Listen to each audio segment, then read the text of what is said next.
সারাদিন মাথাটা যেন ভারী, তো সেভাবে কে ভালোবাসছে ওই ঝাড়ুটা নিয়ে আমিও উপরটা ঝাড়ু দিতে লেগে গেলাম। এই ভালোটা তো আর হবে না, হাত দিয়ে খাবার খেয়ে নিতে হবে। রাধে রাধে, শুভ সকাল। এখন বাজে 4:30। হ্যাঁ, অভ্যাস করতে পেরেছি। এখন আমি ভোর ভোর উঠি, চেষ্টা করি আরও অনেকটা ভোর ওঠার, কিন্তু এখন 4:30 বাজে। 4:30 থেকেই শুরু করলাম ওঠা অভ্যাসটা, তারপরে না হয় আরেও ভোর ভোর উঠবো। আগে জানো তো পুরো 3:30টার সময় উঠতাম, এখন আর পারি না। কারণ 3:30টার সময় যখন উঠে স্নান টান করি, সারাদিন মাথাটা যেন ভারী হয়ে থাকে, তো সেই জন্যে এখন একটু বেলা করে করে ওঠা হচ্ছে। যাই হোক, তারপরে চলে আসলাম ছাদে। ছাদে এসে একটু খোলা হাওয়ায় ঘোরাঘুরি করে নিচ্ছি। আগে জানো তো শরীর চর্চাও করতাম, মানে ওই যে মাইগ্রেনের জন্যে আমাকে কিছু ব্যায়াম করতে বলেছিল, তো সেগুলো করতাম।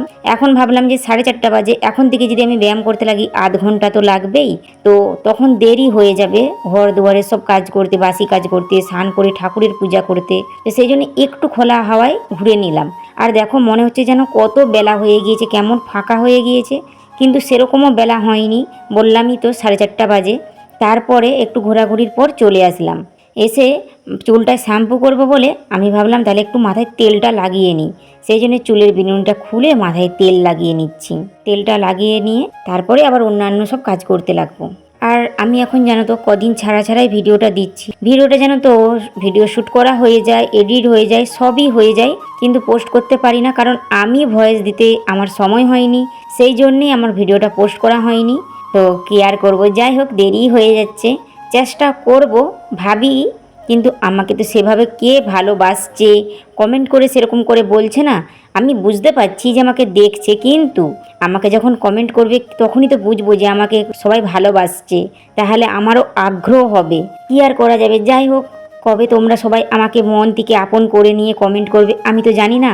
তো আমি আমার কাজ করে যাই। তারপরে তেলটা মাথায় লাগিয়ে নিয়ে এই যে মশারিটা তুলে নিলাম, তুলে নিয়ে বিছানাটা গুছিয়ে নিচে চলে যাব, কারণ ওই যে এখন গরমের জন্যে আর উপরে আসা হয়নি, তো সেই জন্য আমি একবারে ভালো করে বিছানাটা গুছিয়ে নিচে চলে যাই, যাতে না আর উপরে আসতে হয়। হ্যাঁ, একবার আসবো, স্নান করে শাড়ি চেঞ্জ করতে হবে, মাথা আঁচড়াতে হবে, সিঁদুর চিরুনি সব এখানে উপরেই আছে। তো একবার আসবো, তখন তো পুজো পাঠ করব, সেই জন্যে আর বিছানায় উঠবো না। ওই করে একেবারে গুছিয়ে নিয়ে চলে যাচ্ছি, যাতে তখন আসলে পরে শুধু ধোয়া কাপড় পরে চলে যাব নিচে ঠাকুরের কাজ করার জন্য।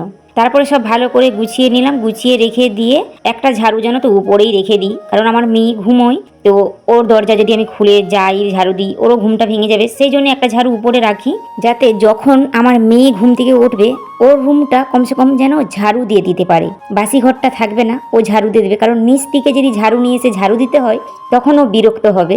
তো সেই জন্যে একটা ঝাড়ু উপরে রেখে দিই, যাতে ও রুমটা ঝাড়ু দিয়ে দেয়, তো সেই জন্যে উপরেই থাকে। যাই হোক, ওই ঝাড়ুটা নিয়ে আমিও উপরটা ঝাড়ু দিতে লেগে গেলাম। উপরটা ঝাড়ু দিয়ে আর অর্ধেকটা সিঁড়ি ঝাড়ু দিয়ে দিই, আর অর্ধেকটা নিচ দিকে ঝাড়ুটা নিয়ে নিচে দিয়ে দিই ঝাড়ু। যাই হোক, ঝাড়ুটা ধরলাম। আর সকালবেলা জানো তো সকলের ঘুম ভাঙালে পরে মানে সারা দিনটাই খারাপ যাবে, মানে অন্যরকম মুড হয়ে যাবে, চিড়চিড় করবে। তো সেই জন্য আমি চেষ্টা করি যেন না কারো ঘুমটা ভাঙে, কারণ আমিও যখন ঘুমাতাম সকালবেলা তখন আমারও ভালো লাগতো না, বিরক্ত লাগতো কেউ যদি ঘুমটা ভাঙিয়ে দেয়। তো এখন আমি ভোর ভোর উঠছি বলে তো এই নয় যে ওদেরও সব ঘুমটা ভাঙিয়ে দেবো।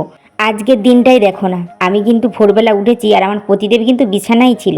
আমি বড় টিউবলাইটটা না জেলে ছোট যে বাটি লাইট সাদাগুলো হয় সেগুলাই জেলেছিলাম, যাতে না ঘুমটা ভাঙে। আর তখন মশারি তুলিনি, সে হাঁটতে চলে যাওয়ার পরে তারপরেই আমি বিছানা তুলেছিলাম। সকালবেলার কিছু বাসি কাজ সেরে পুজো পাঠ করে নিয়েছিলাম, করে তারপরে এই যে রান্নাঘরটা যে বলি না যে বাসি ঘরে যাই না, তো সেই জন্য রান্নাঘরটা ঝাড়ু দিয়ে ঝাড়ুটা বের করে দিচ্ছি, কারণ রান্নাঘরে ঝাড়ু দিয়ে আর কোথায় রাখবো, সেই জন্য একবারে ফাঁকে বের করে দিচ্ছি। আর মিস্ত্রি আসলো, আসার পরে এই যে সব কাজকর্ম করে গিয়েছে, কিছু তিরপল পেতে খাঁচা করে দিয়ে গেছে, ঢালাই করবে।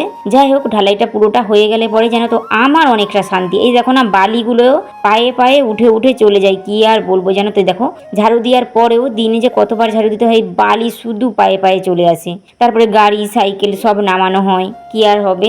হ্যাঁ বোনেরা, আমার মতো তোমাদের আর কার কার মনে হয় বলো তো? আমি যতটুকু জানি যে প্রত্যেকটা গৃহিণীরই এটা মনের কথা যে ইস, আমার যদি দুটো ডানা থাকতো। কেন বলো তো? একঘেয়েমি রোজের কাজ করে করে আমাদের মাঝখানে মনেই হয় যে আমাদেরও যদি দুটো ডানা থাকতো উড়ে চলে যেতাম কোথাও। যাই হোক, সব ঝাড়ু টাড়ু দিয়ে যে চলে আসলাম, তারপরে এবারে ভিজে কাপড় চুপড়গুলো নিয়ে যেয়ে এবারে মিলিয়ে দেবো। আর আগের দিন বিকেলবেলা যে যে কাপড় ধুয়ে রাখি, তো সেটা হচ্ছে যে অর্ধেক শুকনা হয়, পুরো শুকনা হয় না, তো সেটা সেই জন্য সেটাও নিয়ে নিলাম। আর এখানটাতে সব নিয়ে এসে মেলে দিচ্ছি। সে 1 ঘন্টার জন্যই হোক আর 1 দিনের জন্যেই হোক, কারণ সবাই বলে না বড়রা যে মানুষ হচ্ছে পাখির জাত, তো সেই জন্যে আমাদেরও মনে ইচ্ছে জাগে যদি আমাদেরও দুটো ডানা থাকতো তাহলে পরে কতই না ভালো হতো। যাই হোক, এই ভালোটা তো আর হবে না, কারণ রাধা মাধব যা ভেবে যাকে যেটা দেওয়ার সেটাই দিয়েছে। আমাদেরকে দুটো হাত পা সবই দিয়েছে সক্ষম, তো সেই পায়ে চলেই চারধার ঘুরে নিতে হবে, হাতে কাজ করে হাত দিয়ে খাবার খেয়ে নিতে হবে।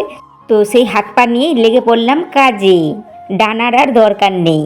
তারপর কাপড় চোপড় মিলে দিয়ে চলে আসলাম ঘরে। ঘরে আসার পর ঠাকুর বাসনগুলো মেজে নিলাম। তারপরে তুলসী ছিল না বলে তুলসী তুলে নিয়ে ঘর মুছতে লেগে পড়লাম। ঘর দুয়ারটা মুছে নিচ্ছি। এবারে হয়তো অনেকেই ভাববে যে পুজো পাঠ করার পর ঘর দুয়ার মুছছো, কোনোই অসুবিধা নেই, আগে তুমি পুজো করেও ঘর মুছতে পারো, আবার ঘর মুছেও পুজো করতে পারো। আমি চেষ্টা করি সময়ের ভিতরে পুজোটা করে নেওয়ার, কারণ আমি যখন আবার বলবে অন্য জায়গার কথা বলছে, হ্যাঁ আমি দেখে এসেছিলাম, বৃন্দাবনে বলেও ছিল, দেখেও ছিলাম যে ব্রহ্ম মুহূর্তের মধ্যে পুজো পাঠটা করে নেওয়াই দরকার। ঘরের কাজ তো সবসময় হতে থাকবে গৃহিণীর, তো সেই জন্য আমি চেষ্টা করি। হ্যাঁ, যখন আমি বেলা করে উঠতাম বলে এই নয় যে 6টা 7টা 8টা 9টার সময় উঠতাম, তখনও আমি 5টার সময় উঠতাম, মানে স্নান করে আগে পুজো পাঠটা করে নিতাম। 6:30টার ভিতরে আমার পুজো হয়ে যেত, তারপরে অন্যান্য কাজ করতাম।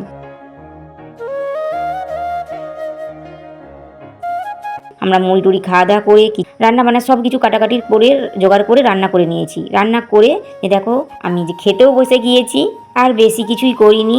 যাই হোক, গরমে তো সেরকম করে খাওয়া যাচ্ছিল না, সেই জন্যে। আর আজকে আমাদের রান্না হয়েছে শাক ভাজা, মাছের ঝাল, মাশরুমের ঝাল। এগুলোই করে খাওয়া দাওয়া করে গ্যাস চুলোটা সব মুছে নিলাম, মুছে পরিষ্কার করে বাসন কোসন সবই ধুয়ে নিয়েছি। আজ এই পর্যন্ত। তোমরা সবাই ভালো থেকো, সুস্থ থেকো।